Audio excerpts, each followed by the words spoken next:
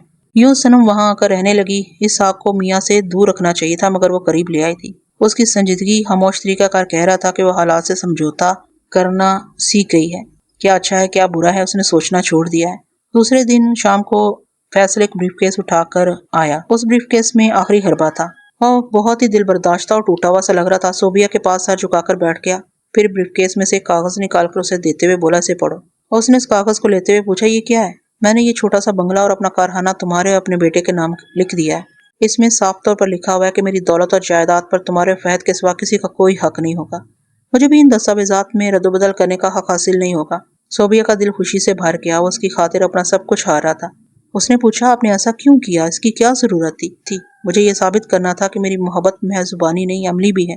میری ٹھوس جائیداد اور کاروبار کی تمام آمدنی صرف تمہارے اور بچے کے لیے ہے۔ کوئی دوسری آ کر اسے تمہارے حقوق نہیں چھین سکے گی۔ وہ اپنی جگہ سے اٹھتے ہوئے بولا، میں نے اپنا فرض ادا کر دیا، اب تم اپنا فرض ادا کرو، میری خواہش پوری کر دو، ورنہ میں کسی دن چپ چاپ یہ گھر، یہ شہر چھوڑ کر کہیں چلا جاؤں گا، پھر کبھی واپس نہیں آؤں گا۔